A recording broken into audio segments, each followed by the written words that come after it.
আসসালামু আলাইকুম ওয়া রাহমাতুল্লাহি ওয়া বারাকাতুহু। এই ভিউয়ার্স বিন্দু আরবি ভাষা শিক্ষার আরেকটি দার্সে আপনাদের স্বাগতম। আজকে আমরা 25টি বাক্য শিখবো, সেন্টেন্স শিখবো, যে 25টি সেন্টেন্স এবং বাক্য আমরা প্রতিদিন কথা বলার সময় ইউজ করে থাকি। তাহলে আর দেরি না করে চলুন আমরা শুরু করি। আমি দুঃখিত। আমি দুঃখিত এটাকে আমরা আরবিতে বলবো আনা আসিফ। আনা আসিফ। আনা অর্থ আমি, আসিফ অর্থ দুঃখিত। আনা আসিফ আমি দুঃখিত।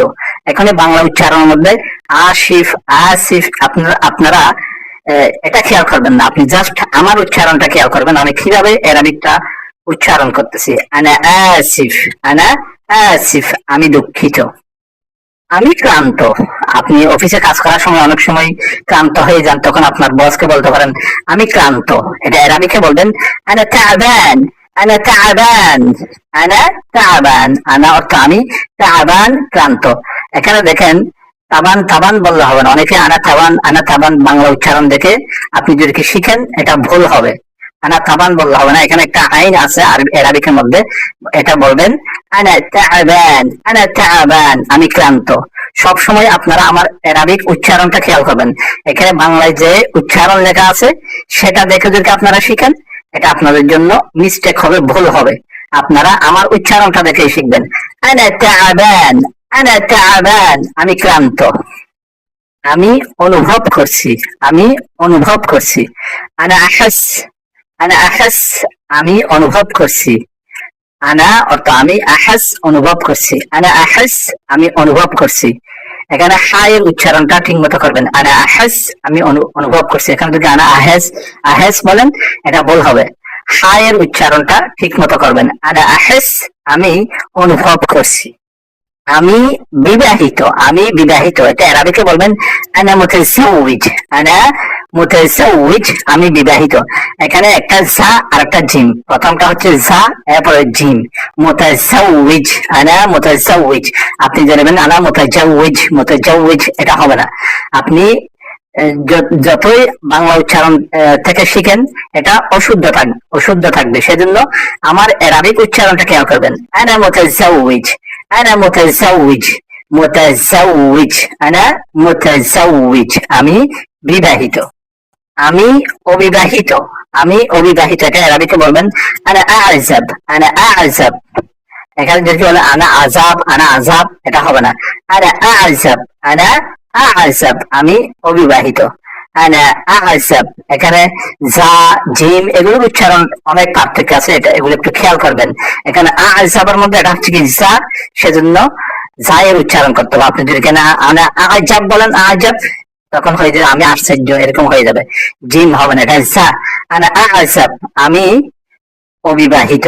আপনারা যদি বাংলা উচ্চারণ দেখে শিখেন কখনো এটা শুদ্ধ হবে না। সেজন্য সবসময় আমার সাউন্ডটা খেয়াল করবেন, আমার উচ্চারণটা খেয়াল করবেন। আনা আযাব আমি অবিবাহিত। আমি জানি।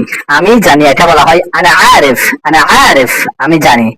আনা যদি আনা আরিফ আনা আরিফ আনা আরিফ আরিফ এটা আইনটা উচ্চারণ করবেন সুন্দর করে। আনা আরিফ। আনা আরিফ আমি জানি।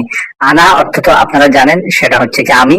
আনা আমি, আরিফ জানি। আনা আরিফ আমি জানি। আমি জানি না। আমি জানি না বলার সময় এটা আরিফ এর শুরুতে একটা মা দিলে হয়ে যায়। আনা মা আরিফ। আনা মা আরিফ আমি জানি না। আনা মা আরিফ আমি জানি না। আনা অর্থ আমি, মা আরিফ জানি না। আনা মা আরিফ আমি জানি না। এখানে আইনটা উচ্চারণ করেন আনা মা আরিফ। এখানে আনা মা আরিফ আরিফ হবে না। আনা মা আরিফ আমি জানি না। আমি কি জানি। আমি কি জানি। ওয়াইশ আরিফ। ওয়াইশ আরিফ আমি কি জানি। ওয়াইশ অর্থ হচ্ছে কি কি, আরিফ অর্থ জানি। আনা ওয়াইশ আরিফ আমি কি জানি। সে জানে। সে জানে এটা হবে হুয়া ইয়ারিফ। হুয়া ইয়ারিফ অথবা হুয়া ইয়াদরি। হুয়া ইয়াদরি। হুয়া ইয়াদরি সে জানে। হুয়া ইয়াদরি সে জানে। ইয়াদরি অথবা ইয়ারিফ দুটাই বলা যায়। হুয়া ইয়ারিফ অথবা হুয়া ইয়াদরি। হু এদ্রি। হু মানে হচ্ছে কি সে, ইয়াদরি জানে অথবা ইয়ারিফ জানে। হু ইয়াদরি সে জানে। হু ইয়াদরি সে জানে। সে জানে না, সে জানে না। এটা আরবিতে বলবো হু মা ইয়াদ্রি, হু মা ইয়াদ্রি, সে জানে না। হু বা হুয়া, সে, মা ইয়াদ্রি জানে না, হুয়া মা ইয়াদ্রি, হু মা ইয়াদ্রি, সে জানে না। তারা জানে, তারা জানে, এটা আরবিতে বলবো হুম ইয়াদরুন, হুম ইয়াদরুন। এখানে গ্রামাটিক্যাল একটু দেখবেন, হু অর্থ সে, হুম অর্থ তারা। হু ইয়াদ্রি ছিল, এখানে হবে হুম, হুম ইয়াদরুন, হুম ইয়াদরুন, তারা জানে, হুম ইয়াদরুন, তারা জানে। কে যাবে, কে যাবে, মিন বেরুহ, মিন বিরুহ, মিন বিরুহ, কে যাবে। মিন অর্থ কে, বিরুহ অর্থ যাবে।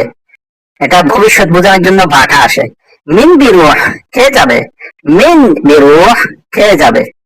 আমি যাব, আমি যাব, এটা আমরা আরবিতে বলবো আনা বারুহ, আনা বারুহ, আমি যাব। আনা অর্থ আমি, বারুহ যাব, বারুহ যাব, বারুহ যাব, আনা বারুহ, আমি যাব। এটা ভবিষ্যৎ বোঝানোর জন্য বা আসে। আনা বারুহ, আমি যাব।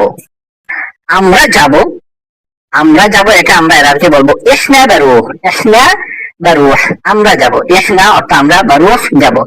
ইহনা বারুহ, আমরা যাব। ইহনা আমরা, বারুহ যাব। ইহনা বারুহ, আমরা যাব।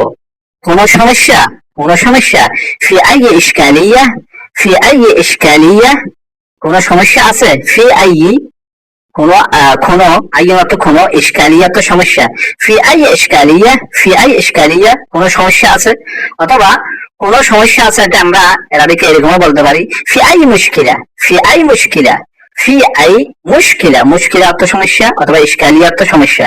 ফি আই মুশকিলা, কোন সমস্যা আছে, তোমার কি কিছু লাগবে, এটা আমরা বলবো তিবি শাই, তিবি শাই, তিবি অর্থ কি তোমার লাগবে, শাই অর্থ কোনো কিছু, তিবি শাই, তিবি শাই, তোমার কি কিছু লাগবে।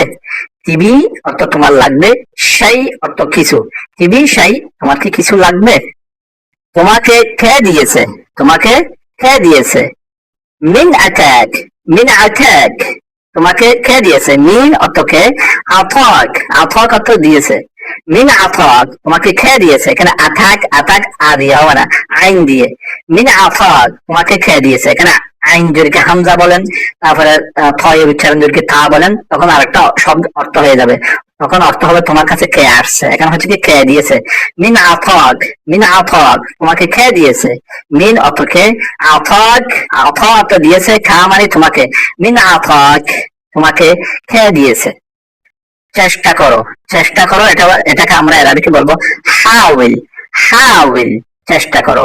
হাউইল, হাউইল, চেষ্টা করো। হাউইল, চেষ্টা করো। এখানে হাউইল, হাউইল বললে হবে না, হাউইল না, এটা হা, হাই উচ্চারণটা সুন্দর করে করবেন। হাউইল, চেষ্টা করো বা ট্রাই করো। চলো দোকানে যাই, চলো দোকানে যাই, এটা আমরা আরবিতে বলবো ইয়াল্লা বারুহ আল বাক্কালা, ইয়াল্লা বারুহ আল বাক্কালা। ইয়াল্লা অর্থ চলো, অথবা এটা হাইয়া বলা হয়, হাইয়া অথবা ইয়াল্লা, ইয়াল্লা চলো, বারুহ যাচ্ছি, বা যাবো, আল বাক্কালা মুদির দোকান, চলো দোকানে যাই, দোকানে যাই। ইয়াল্লা বারুহ আল বাক্কালা, ইয়াল্লা বারুহ আল বাক্কালা, ইয়াল্লা বারুহ আল বাক্কালা। ইয়াল্লা অর্থ চলো, বারুহ, ইয়াল্লা বারুহ চলো, যাবো, যাই, আল বাক্কালা দোকান, ইয়াল্লা বারুহ আল বাক্কালা, চলো দোকানে যাই। আপনি কি রাজি, আপনি কি রাজি, এটা আমরা আরবিতে বলবো ইনতা মুওয়াফিক, ইনতা মুওয়াফিক, আপনি কি রাজি। ইনতা আপনি বা তুমি, মুওয়াফিক রাজি, একমত আছো। ইনতা মুওয়াফিক, তুমি কি একমত আছো বা তুমি রাজি আছো। ইনতা মুওয়াফিক, আপনি উত্তেজিত কেন, আপনি উত্তেজিত কেন, এটা আমরা আরবিতে বলবো ইনতা লেশ মুতাহাম্মিস, ইনতা লেশ মুতাহাম্মিস। ইনতা অর্থ তুমি, লেশ কেন, মুতাহাম্মিস উত্তেজিত, উত্তেজিত। ইনতা লেশ মুতাহাম্মিস, তুমি উত্তেজিত কেন। ইনতা অর্থ তুমি, লেশ কেন, মুতাহাম্মিস উত্তেজিত, তুমি এত উত্তেজিত কেন। ইনতা লেশ মুতাহাম্মিস, আমার ভাগ্যটাই খারাপ, আমার ভাগ্যটাই খারাপ, এটা আরবিতে বলবো হাজি সাইয়্যি, হাজি সাইয়্যিউন, আমার ভাগ্যটাই খারাপ। হাজুন অর্থ ভাগ্য, হাজি আমার ভাগ্য, হাজি এটা জ, হাজ্জি, এখানে হাজ্জি হাজ্জি বললে হবে না, এখানে আমরা বর্গে জ দিয়ে লিখছি বাংলায়, আপনি বলেন হাজ্জি হাজ্জি, এটা হজ হয়ে যাবে, হাজ এখানে হাওয়ি জয়ের উচ্চারণটা ক্লিয়ারলি করবেন। হাওয়ি সাইয়্যি সাইয়্যি, হাওয়ি আমার ভাগ্য, সাইয়্যি অর্থ খারাপ।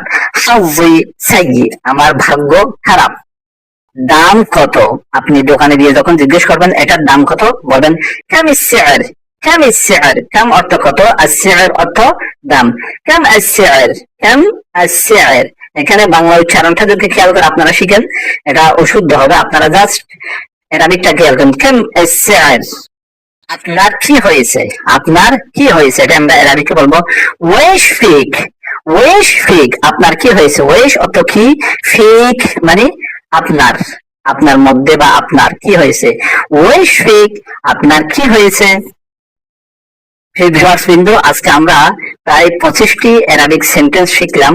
এগুলি যদি আপনারা ভালোভাবে শিখেন, আত্মস্থ করেন, ইনশাআল্লাহ প্রতিনিয়ত আরবিতে কথা বলতে পারবেন এবং শেখার সময় উচ্চারণটা খেয়াল করবেন।